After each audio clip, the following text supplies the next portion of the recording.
안녕하세요. 초록색 칼피입니다.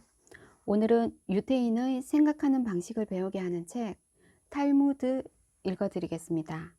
오늘도 행복한 하루 보내세요. 탈무드, 상인의 지혜. 어떤 상인이 도시로 물건을 사러 갔다. 며칠 후에 바겐세일이 있다는 사실을 알고 그는 그때까지 기다렸다가 물건을 사기로 했다. 그러나 그는 많은 현금을 갖고 있었기 때문에 그것을 몸에 지니고 있는 것이 불안했다. 그는 조용한 곳으로 가서 그 돈을 전부 땅에 묻었다. 다음 날 그곳에 가보니 돈이 없어졌다. 이리저리 생각을 더듬어 보았지만 자기가 묻는 것을 본 사람은 아무도 없었으므로 그는 어째서 돈이 없어졌는지를 알 수가 없었다. 그곳에서 조금 떨어진 곳에 집이 하나 있었다. 상인은 그 집 벽에 구멍이 뚫려 있다는 사실을 알게 되었다. 그는 틀림없이 그 집에 살고 있는 사람이 자기가 돈 묻는 것을 그 구멍으로 내다보고 있다가 후에 꺼내간 것이라고 생각했다. 상인은 그 집에 살고 있는 노인에게 이렇게 말했다. 노인은 도시에 살고 계시니까 머리가 영리하시겠군요. 제게 지혜를 좀 빌려주십시오. 저는 물건을 사려고 이 도시에 왔는데 지갑 2개를 가지고 왔습니다. 하나에는 은화 500개가 들어있고 다른 하나에는 은화 800개가 들어있습니다. 저는 그 작은 지갑을 남몰래 어느 곳에 묻어두었습니다. 그런데 나머지 큰 지갑도 땅속에 묻어두는 것이 좋을까요? 아니면 믿을 만한 사람에게 맡겨두는 것이 좋을까요? 그러자 노인은 이렇게 말했다. 만일 내가 당신이라면 다른 사람은 아무도 믿지 않겠소. 작은 지갑을 묻어둔 곳에 함께 묻어두겠소. 상인이 돌아가자 욕심쟁이 노인은 자기가 꺼내온 지갑을 그곳에 도로 갔다가 묻어놓았다. 상인은 그것을 지켜보고 있다가 자기 지갑을 무사히 찾았다. 꼬리와 머리. 뱀의 꼬리는 틈만 나면 불평을 일삼았다. 언제나 머리가 가는 대로 따라다녀야만 했기 때문이다. 결국 어느 날 꼬리가 머리에게 퉁명스럽게 말했다. 왜 난 언제나 네 꽁무니만 맹목적으로 따라다녀야 하고 넌 언제나 나를 마음대로 끌고 다니는 거지? 이건 너무 불공평해. 나 역시 뱀의 일부분인데 언제나 노예처럼 끌려다니기만 해야 한다는 건 말이 안 되잖아. 넌 앞을 볼 수 있는 눈도 없고 위험을 분간할 귀도 없고 행동을 결정할 두뇌도 없잖아. 결코 난 나 자신을 위해서 그러는 게 아니라 너를 위해서 언제나 봉사하고 있는 거야. 꼬리가 큰 소리로 비웃으며 말했다. 그따위 말은 질리도록 들어왔어. 어떤 독재자나 폭군도 모두 백성을 위한다는 명목으로 제멋대로 행동하고들 있지. 머리는 하는 수 없이 한 가지 제안을 했다. 그렇다면 내가 하는 일을 네가 한번 맡아 해보렴. 꼬리는 몹시 기뻐하며 앞에 나서서 먼저 움직이기 시작했다. 그러나 얼마 못 가서 뱀은 강물에 빠지고 말았다. 갖은 노력 끝에 뱀은 겨우 강물에서 빠져나왔다. 그런데 또 얼마 가지 않아 뱀은 가시덤불 속에 들어가고 말았다. 빠져나오려고 애를 쓰면 쓸수록 뱀은 가시에 점점 더 찔려 상처투성이가 되었다. 머리의 도움으로 간신히 빠져나온 꼬리는 앞장서서 나가다가 이번에는 불 속으로 들어가고 말았다. 몸이 뜨거워지자 꼬리는 두려움에 떨었다. 다급해진 머리는 필사적으로 빠져나가려고 했으나 때는 이미 너무 늦어 있었다. 꼬리와 함께 머리도 불에 타고 말았다. 셋째 딸의 험담. 어떤 호라비가 세 딸과 함께 살고 있었다.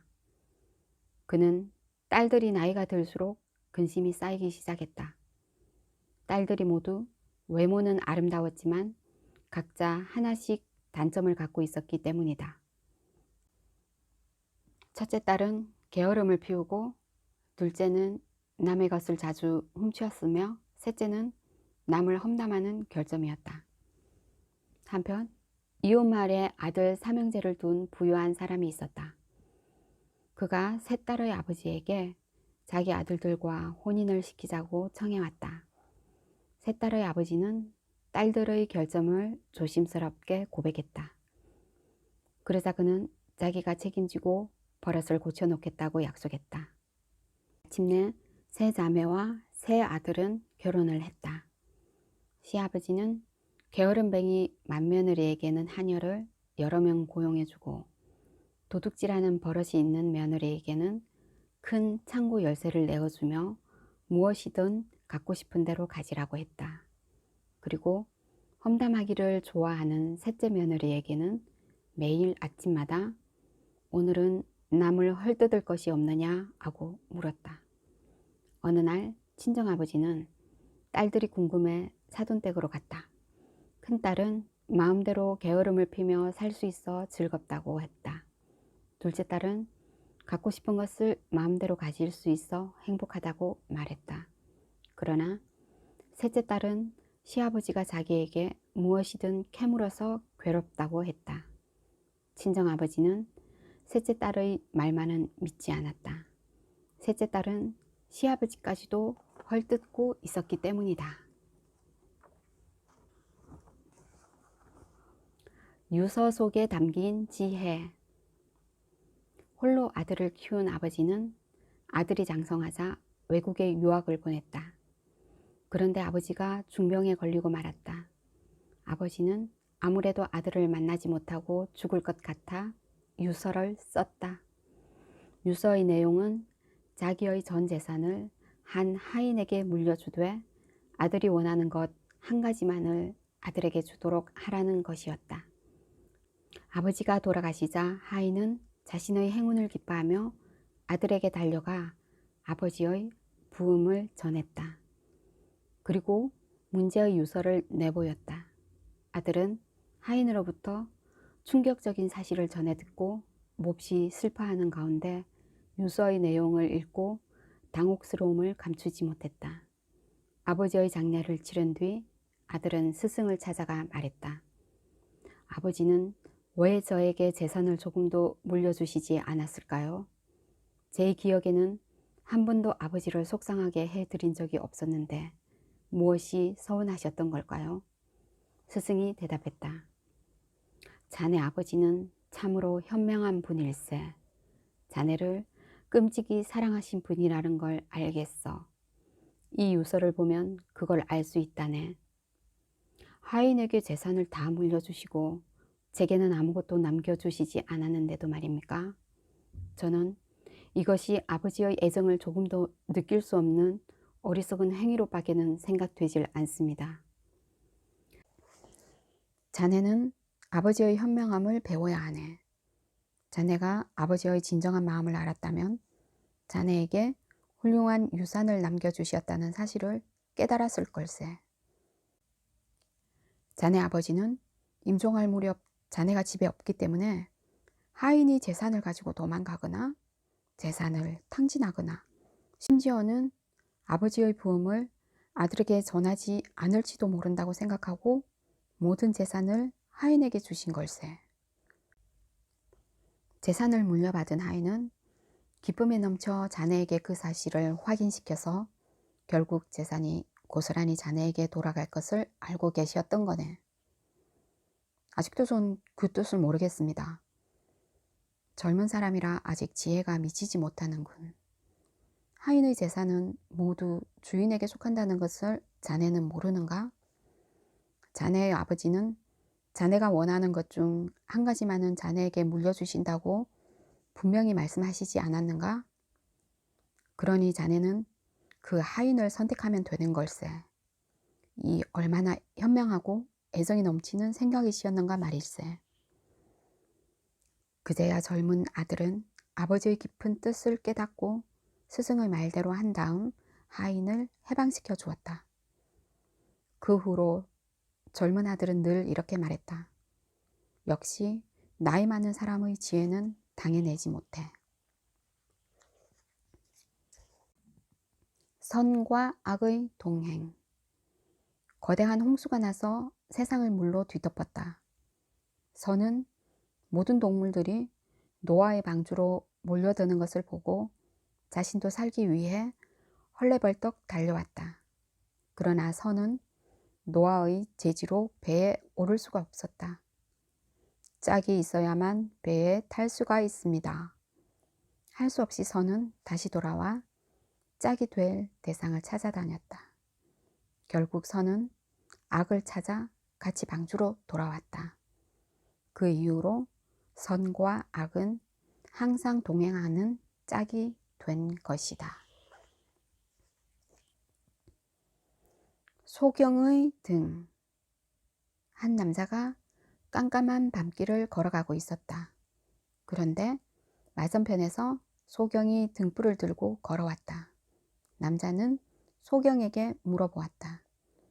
당신은 앞을 보지 못하는데 왜 등불을 들고 가십니까? 소경이 대답했다. 나는 보지 못하지만 눈뜬 사람들은 소경이 걸어가고 있다는 것을 알 수 있기 때문이지요. 세 가지 현명한 행위. 평소 자식에게 세 가지 현명한 행위를 해야만 유산을 물려주겠다고 말해오던 어떤 학자가 있었다. 그런데 그만 여행하는 도중에 병이 들어 여관의 침대에 눕게 되었다. 그는 자신이 살아날 가망이 없음을 알고 여관 주인에게 유언했다. 이제 난 곧 죽을 거요. 내 사망 소식을 듣고 자식이 찾아오거든 내 소지품을 전해주시오. 하지만 세 가지 현명한 행위를 하지 않거든 절대 내 소지품을 주어서는 안 됩니다. 난 늘 내 자식에게 그렇게 말해왔었으니까요. 학자가 죽자 여관 주인은 학자의 아들에게 소식을 전했다. 그러나 학자의 유언대로 여관 위치는 알려주지 않았다. 아들은 아버지가 사망한 마을로 찾아갔다. 아들은 자신의 지혜로 여관을 찾아내야만 했다. 마침 나무꾼이 뗄나무를 치고 지나가고 있었다. 아들은 나무꾼을 불러 뗄나무를 산 뒤 말했다.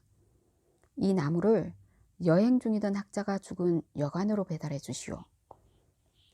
그리고는 나무꾼의 뒤를 따라갔다. 여관 주인은 나무를 주문한 적이 없다고 말했다. 그러자 나무꾼은 뒤에 있는 아들을 가리키며 말했다. 아닙니다.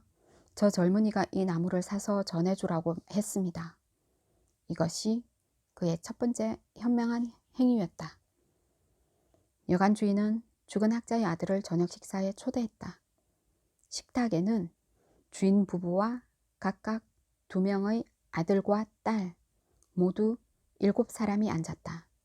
음식은 5마리의 비둘기 요리와 1마리의 닭 요리가 나왔다. 주인이 말했다. 자, 그러면 이제 음식을 모두에게 분배해 주시지요. 아닙니다. 그건 주인께서 나누어 주시는 것이 좋을 것 같습니다. 아닙니다. 당신이 손님이니까 당신 좋으실 대로 나누어 주십시오. 그리하여 그는 음식을 나누어 주기 시작했다.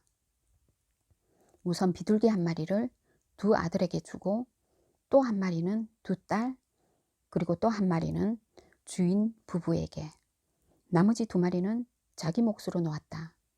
이것은 2번째 현명한 행위였다. 그러나 주인은 몹시 못마땅한 표정이었다. 그는 닭 요리를 나누기 시작했다. 우선 머리를 떼어 주인 부부에게 주고 2 다리를 2 아들에게, 2 날개는 2 딸에게, 그리고 나머지 큰 몸통은 자기 몫으로 놓았다. 그의 3번째 현명한 행위였다. 그러나 주인은 화를 참지 못해 소리쳤다. 당신네 마을에서는 이렇게 하오? 비둘기 요리를 나누어 줄 때는 참았지만 닭 요리를 나누는 걸 보니 더 이상 못 참겠군. 도대체 이렇게 예의 없는 행동이 어디 있어? 죽은 학자의 아들은 말했다. 전 애당초 음식 나누는 일을 거부했지만 주인께서 부탁하시기에 최선을 다해 나눈 것입니다. 그러면 제가 나눈 뜻을 말씀드리지요. 주인과 부인, 비둘기 한 마리를 합쳐 셋이고, 두 따님과 비둘기 한 마리를 합쳐 셋이고, 비둘기 두 마리와 나를 합쳐 셋이니 이보다 더 공평하게 나눌 수는 없을 것입니다. 또한 주인 부부께서는 집안의 우두머리이시므로 닭의 머리를 드렸고, 두 아드님은 집안의 기둥이므로 다리를 주었고, 두 따님은 머지않아 날개가 돋아 시집 갈 것이므로 날개를 주었습니다. 그리고 저는 배를 타고 이곳에 왔고 또 배를 타고 돌아가야 하기 때문에 배처럼 생긴 몸통을 가진 것입니다. 노여움을 푸시고 이제 제 아버지의 유산을 내어주시지요.